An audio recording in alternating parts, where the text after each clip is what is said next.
बिस्मिल्लाहिर्रहमानिर्रहीम अल्लाहुम्मा सल्लि अला मुहम्मदिन कमा तुहिब्बु वला वतरदलाहु। अस्सलाम वालेकुम। तो जी यहाँ मैं बनाने लगी हूँ आज आलू और मटर का सालन शोरबे वाला। तो हांडी में बनाऊँगी आज।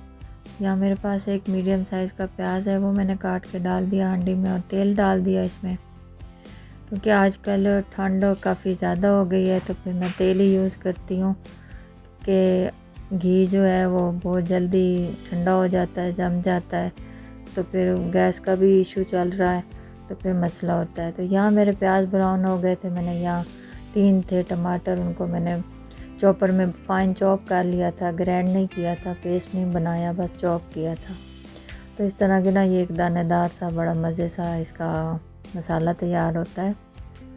तो ये मैंने डाल के इसको अच्छे से इसके अंदर भून लिया था। जैसे ही थोड़ा सा ये इसके अंदर पक गया ना, टमाटरों का पानी भी खुश्क हो गया और प्याज भी गल गया इसके अंदर, तो बहुत ही मज़ेदार सी एक ग्रेवी सी बन गई थी।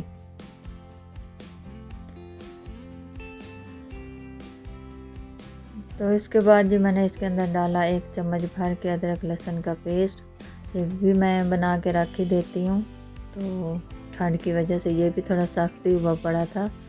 तो इसको हल्का सा भून लिया मैंने। फिर इसके बाद मैंने आधा चम्मच इसके अंदर सब्ज़ मिर्ची डाल दी, इसका भी पेस्ट बना के रखा हुआ था। तो इसलिए मैं ज़्यादा ऑयल में बना के रखती हूँ। मिर्ची का पेस्ट मैंने ऑयल में बनाया, वो जल्दी से वो उतर गया चम्मच से। तो जो था ना अदरक लहसुन का, वो घी में बनाया था तो वो थोड़ा सा हार्ड हुआ पड़ा था। तो उसके बाद मैंने आलू धो के वो डाल दिए इसके अंदर, इसको अच्छे से मैंने मिक्स किया। मैंने अभी और कोई मसाला अभी तक नहीं डाला इसमें, क्योंकि आलूओं को अच्छे से मसाले में और घी में हल्का सा फ्राई करके, तो फिर उसके बाद मैंने इसके अंदर 1 चम्मच नमक डाला, आधा चम्मच हल्दी डाली और आधा चम्मच पिसा हुआ लाल मिर्च डाली और आधा चम्मच ही मैंने इसके अंदर ये सफ़ेद ज़ीरा पाउडर था वो डाल दिया।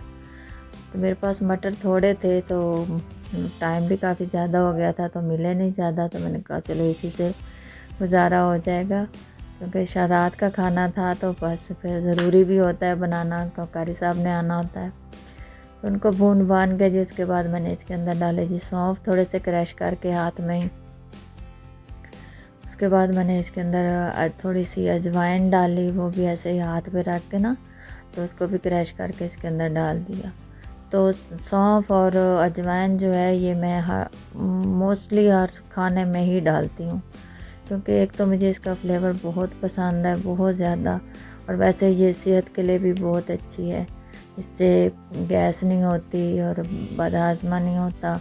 और बाकी चीज़ों में तो ये ख़ास कर डालनी चाहिए, जैसे आलू है, मटर है, गोभी है, तो ये बाकी चीज़ें होती हैं, तो इनमें तो ये लाजमी जानी चाहिए, लेकिन मैं तो हर खाने में डालती हूँ।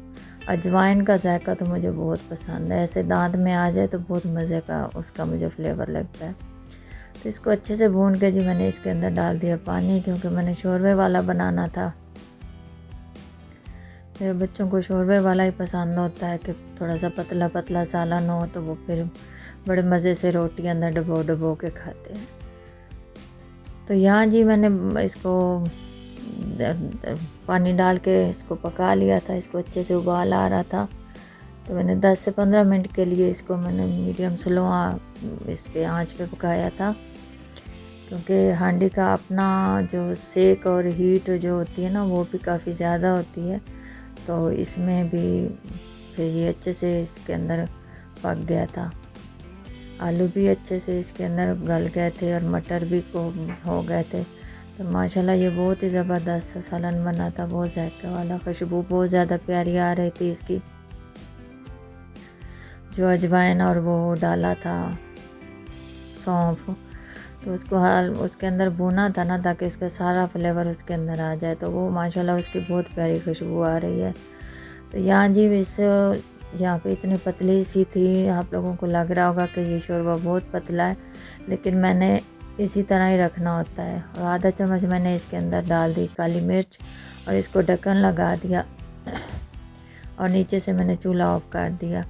तो क्योंकि हांडी का सेक बहुत ज़्यादा होता है, इसलिए जब भी कोई चीज़ हो शोरबे वाली, तो उसको पतला थोड़ा सा रखना चाहिए, जितना हमें चाहिए उससे थोड़ा ज़्यादा पतला रख लें। और मैंने 1 मिनट के बाद खोला ऊपर से ढक्कन, तो भी ऐसे उबाल आ रहा था जैसे चूल्हा ऑन हो, तो इसलिए मैंने थोड़ा सा उसको ना पतला ही रखा था। उसके बाद जी मैंने आटा गूँधा, आटा गूँध के तो फिर मैंने 10 मिनट के लिए इसको रेस्ट दिया आटे को, तो फिर उसकी रोटी बनाई। तो ये देखें जी माशाल्लाह, जब चूल्हा बंद किया था तो ये लग रहा था कि ज़्यादा है, लेकिन जब इसको दोबारा से खोला तो ये बिल्कुल परफेक्ट बन चुका था जितना मुझे चाहिए था। तो ये है जी मेरे रात की रोटी हांडी।